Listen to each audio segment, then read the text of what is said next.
Order! Order! You are an incorrigible delinquent at times. Behave yourself, man!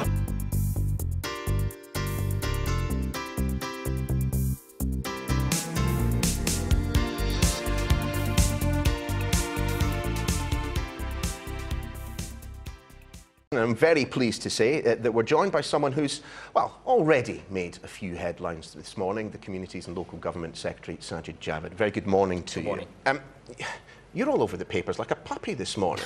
So let's start with a key question. I mean, should Theresa May lead the Conservatives into the next election, as she said that she wants to?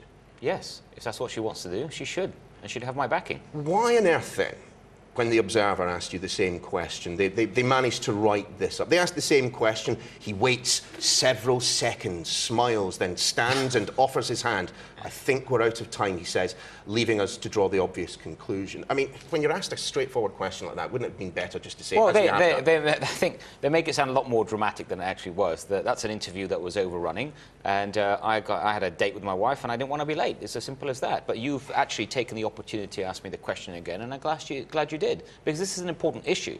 You know, right now, Theresa May is leading this country. She's providing leadership on so many issues, and we'll hopefully talk about some of those in a moment. Yeah. But you know, if she decides, as she said, that she wants to continue to first run the party and then to ask for the leadership of the country again in another election, she would have my support, and I think she would have the support of almost every minister and cabinet minister out there. Yeah, well, given the perception that there is a lack of discipline within the cabinet at the moment, surely it would have been better just to come straight out with a yes. I mean, it's not just you who's kind of at some point, for whatever reason, avoided the question. You've got Philip Hammond, did exactly the same thing. You know, Boris Johnson couldn't make his leadership ambitions plainer if he was wearing a baseball cap with "I want to be Prime Minister" on it. So when you're confronted with situations like that, why is there not a rush to say, do you know what, Theresa May, she's my woman? Well, you've asked me a straight question, and I've given you a straight answer.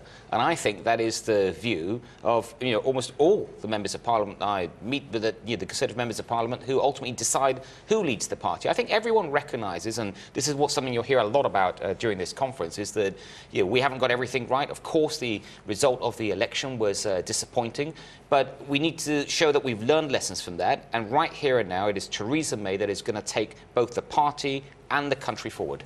Disappointing to the extent that Eric Pickle's review of the election disaster suggests that, the leader should not be free to set the manifesto themselves. Well, let's wait and see when Eric will soon sort of release his full review. But I think it's important to sort of digest that and see what it really means. And this is a review at this point. It's ultimately going to be for the party to decide what future rules will look like. Do you see a problem with the leader setting the manifesto by themselves without any input from others?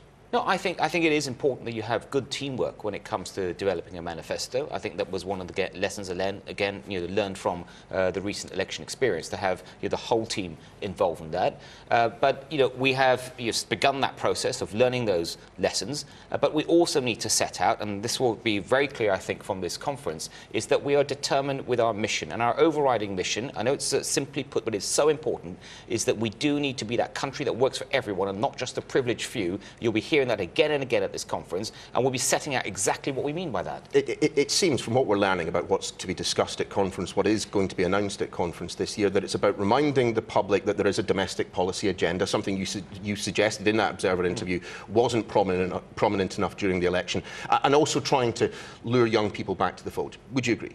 I do agree that we do need to do a lot more to reach out to every part of the community out there, and that includes, obviously, young people, and we didn't make a good enough case at the election on that. Explain the policy on tuition fees, because to me it doesn't seem like a policy at all. It's merely U-turning on the policy that you announced just earlier this year in terms of putting tuition fees above £9,250. So one of the things that was clear from the election is that we need to do a better job of explaining to young people, in particular, about what more we can do for them, and we need to communicate that better. And two of the things that came up a lot in that election one was around the cost of higher education, and the second was around housing. So let me take the first, which you've just raised. It is to recognise that we need to do more work to make the current system fairer. And that's why we've announced today that there will be a look again at that system, and we will look at later setting out what further changes we might be able to make. But we also wanted to set out something immediate to show that we've got the message. And the immediate announcements today on that is that first we'll be scrapping the intended increase in tuition fees, so that will no longer be happening. Also, we'll be raising the threshold from which a student starts repaying their loan from £21,000 to £25,000. All of which, when costed, means that students will be saving, roughly £30 a month. So this is the bold, radical policy agenda that's going to recruit young people back to the Conservative Party. That's Party. your choice of words. We haven't gone out there and said this is it. This is the bold, radical agenda. This is part of our response to making sure that we're listening to people, particularly young people, and their concerns. But it's only part of that response. At the same time, we've also said that we are going to look again at the system. There will be some further changes. I can't preempt those today. I don't think anyone wants to see them overnight, but we will be setting that out, and I think it is part of us recognising that there's more to do. Of course, not all young people are students, as you're well aware. So let's move on to housing, which is something that affects everyone. How many new homes were built last year? The total number was 220,000 increase in the number of homes. It's a dramatic increase. It's the biggest number since it's slightly divergent from the National Housing Federation figure of 141,000. But the one thing we can both agree on is that figure of 250,000, which everyone seems to agree is necessary to get stock back to the level. You've missed it yet again. Well, we haven't missed. There's no official target of 250,000. What we're saying is that we need to... There's an official target of 1 million by 2020. That's right, and we won't miss that. And we won't miss that target. We absolutely won't miss that target. I'm very confident if we stick with the reforms that we've already announced, and we do need to do more, that we'll be able to hit our target of 1 million new homes by 2020. You asked me how many last year. I've told you on the ONS's independent numbers, the total increase in homes was 220,000. I think what the numbers you're referring to there are probably just newly built homes. I'm talking about total new homes, which includes conversions and other types of new homes. Well, the reason I mention it is because it links to Help to Buy, doesn't it? At the moment, you would concede that property prices are too high, there isn't enough housing stock, yeah? Absolutely. So why then are you increasing demand when supply isn't increasing? Because what we've realised is that, first of all, you have correctly identified the fundamental problem, and that is, for years under successive governments, this country has not been building enough homes whilst demand has been increasing, and so we've seen that huge rise in the cost of homes, and therefore out of reach of so many more people. And that is not acceptable. We are actually in the middle of a housing crisis which is the responsibility of successive governments, and we do need to do a lot more about it. Now, in trying to deal with that, there's no silver bullet. Part of it is making sure that we are, for example, releasing more land in the right places, and that's why I announced a whole sweeping set of planning changes just a few weeks ago.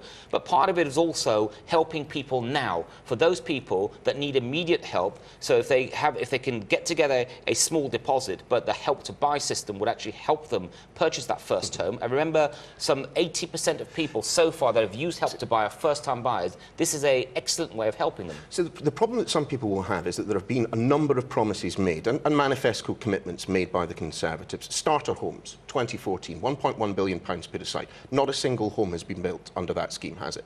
Well, we focus on affordable homes. But it hasn't. In the last 5 years, we've delivered over 330,000 new affordable homes, including some 240,000 homes for rent. And if you compare that to, if you look at the previous 13 years under Labour, we actually saw the number of affordable homes for rent decline by more than 400,000. We've helped build more council houses in the last 5 years than the previous 13 years under Labour. Well, how many units for social rent were built last year? Well, I can't tell you exactly for last year, but I can tell you in the last... 944, right? is the figure. There is a real problem with a lack of supply of social housing at the moment. What specifically, and what you're talking about at the moment, does anything to deal with that problem? Well, first of all, let's look at what's happened to social housing since the government changed in 2010. 333,000 new units built, one of the most ever in a 7-year period. And as I said, in the previous 13 years with the previous government, a decline of 420,000 units in social housing units for rent. And you also cut the subsidy for social housing, for social rent as well, for social housing. What we've actually done is we turned around to housing associations and others and said, we want you to try and use the cash that you get more efficiently to build more units, and they've risen up to the challenge and done that. Having said all that, I am absolutely the first to accept that much more needs to be done on social housing, not just the quantity of, but also the quality of. And that tragedy, the terrible tragedy of Grenfell Tower, that was a reminder to all of us about where things have gone wrong when people haven't been listened to in social housing. And that's why I also announced just last week a top-to-bottom review of social housing in this country to look at it properly once and for all. Rents are spiralling out of control. House prices are up by 32% since 2010.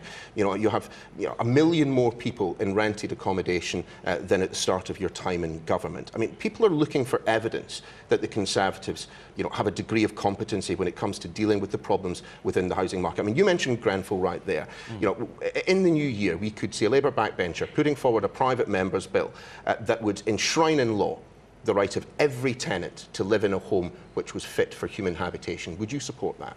Well, the reason, I remember that motion coming to Parliament, and the reason, what was debated in Parliament then, is that we already have these laws in place, and the question was much more about making sure that they're enforced. So what did we do? So you should ask, what did we do? How did we respond to that? It's all very well, those rules and regulations being in place. They're struggling to find homes at the moment. Would you, just the simple question, would you support a private member's bill which would enshrine in law the right of tenants to be in, accommodation fit for human habitation? I've already said that we need a proper, full, top-to-bottom review of social housing, and that includes the quality of, and I will look at whatever more needs to be done, including on quality. But what we have done already, we've put millions and more pounds into local authorities so that they can actually enforce the current set of rules and help them to do that. Sajid Javid, many thanks for joining us here in Manchester at the Conservative Party Conference. Hope you have a lovely time.